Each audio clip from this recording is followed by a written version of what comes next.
දැන් මේක අපි මේ භාගයට කරලා තියෙන්නේ මේ වැඩේ. සර් මට පොඩ්ඩක් දැන් මට පොඩ්ඩක් පැහැදිලි කරලා යන්න.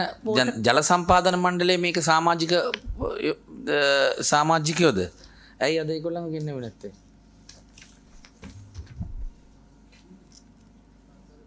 කාර්යසාධන බලකාය සමාජිකයෝ නම් ජල සම්පාදන මණ්ඩලය. මොකද නැත්තම් ඒගොල්ලෝනේ දැන් ප්‍රොපෝස් කරලා තියෙන්නේ. ඒගොල්ලන් දිගටම හිටියා මේකේ water quality data වලින් අපි ඒක පොඩ බලන්න මොකද්ද කියලා ඔබතුමිය කියන්න. surface water quality එක ටෙස්ට් කරාම ඇත්තටම nitrogen phosphorus කියන ඒවා තමයි මේ වැඩිපුරම තිබ්බේ. ඒකට domestic වල මේවා වල detergent වලිනුත් එනවා. සහ දැන් මේ අපිට තව වගාවලු සිද්ධ වෙනවනේ.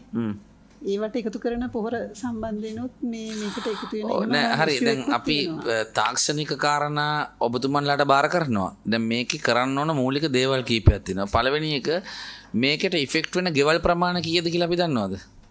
කොච්චර ගෙවල් ප්‍රමාණයක් කියලා දල වශයෙන්?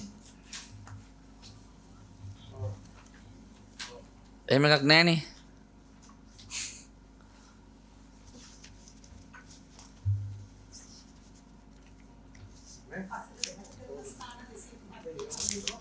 ඒක හරි. දැන් මේක දැන් බිලියන 59ක යෝජනාවක් ගේනවා කියන්නේ මිලියන 59000ක යෝජනාවක්. හරිද? අපි හිතමු ගෙවල් 60000ක ඉෆෙක්ට් වෙනවා කියලා. එතකොට එක ගේකින් කරලා තියෙන පාඩුව මිලියනයක් දල වශයෙන්.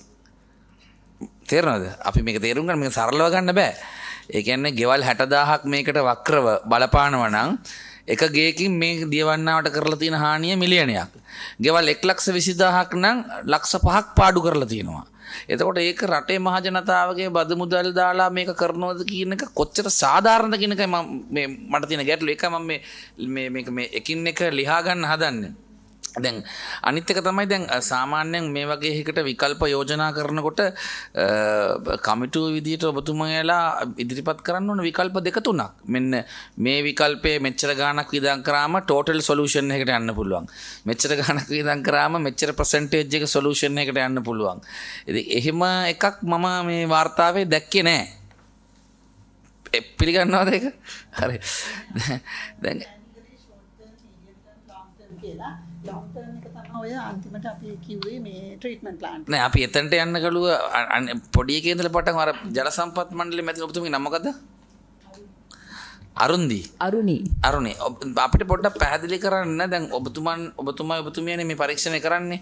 දැන් මේකේ දැන් ඇතිනේ ඔයගොල්ලන්ගේ මොකක් කරේ ටෙක්නිකල් මේකක් මෙච්චර පල්ලෙහාට ගියාම මෙච්චර ප්‍රමාණයක් තියෙනවා නැත්නම් මෙච්චර දුරකට ගියාම මෙච්චර ඉෆෙක්ට් එකක්ද එහෙම සහ ඒරියා වයිස් අපිට කැටගරයිස් කරලා හදන්න පුළුවන්ද? වැඩිම ඩැමේජ් එක වෙන්නේ මේ පැත්තෙන්, අඩු ඩැමේජ් එක, මීඩියම් ඩැමේජ් එක කියලා එහෙම හදන්න පුළුවන්ද? මේක සර් අපිට එකපාරක් තමයි අපිට මේක පරීක්ෂණය කරන්න කියලා මේ අවස්ථාව දුන්නේ. ඊට පස්සේ අපිට මේ කාර්යයට ආය සම්බන්ධුනේ නැහැ.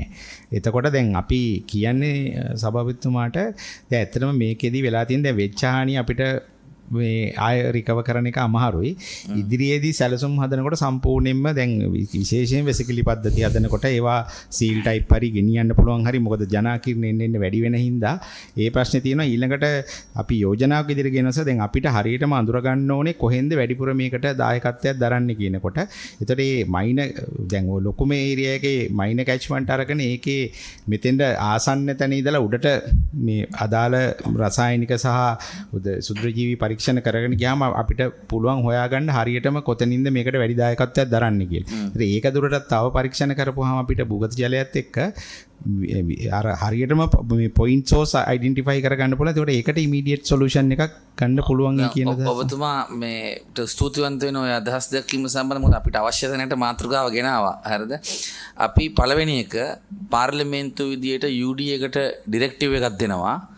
මේ දැනට හදලා තියෙන මේ රිපෝට් එක මත පදනම්ව විශේෂයෙන්ම මේ කඩුවෙල, කොළොන්නාව, කෝට්ටේ මේ ප්‍රදේශවල අලුතින් පර්මිට් ලබා දෙද්දි මේකේ තියෙන ගයිඩ්ලයින් ටික ස්ට්‍රික්ට්ලි ෆලෝ කරන්න කියලා අපි ඩිරෙක්ටිව් එකක් දෙනවා. මොකද මෙතනින් එහාට ඩැමේජ් වෙන්න බෑනේ. මොකද දැන් මේ රිපෝට් එක මේ විදිහට පරක්කු වෙයි කිව්ලොත් තව අවුරුදු 5ක් යනකොට මේ ඩැමේජ් එක තව ලොකු වෙවි. මේ බිලියන 59 එක සමහරලාට 75කට විතර යන්න පුළුවන්. ඒ නිසා අපි මේ ඩිරෙක්ටිව් එක අංක 1 වශයෙන් දෙනවා.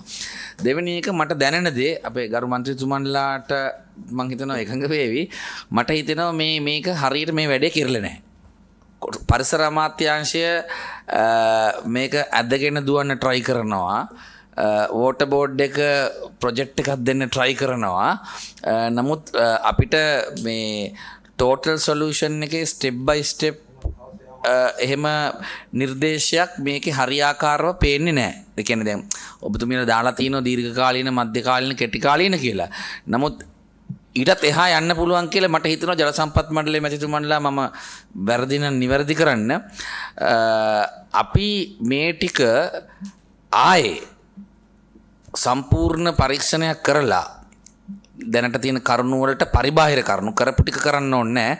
පරිබාහිර කරුණු ටික අරගෙන මේ ඒරියා එක zonal වශයෙන් කඩාගෙන ඒකේ effective percentage හරි මොකක් කර රෑන්ක් එක කරේ එහෙම එකක් හදලා ඊට පස්සේ ඕගොල්ලෝ කාර්ය සාධන බලකාය විදිහට සියලු දෙනාම සියලු ආයතන එකතු කරලා ඒ effectiveness එකේ ප්‍රමාණය මත solution ABC කියලා එකක් හදන එක වඩා ප්‍රායෝගිකද නැද්ද?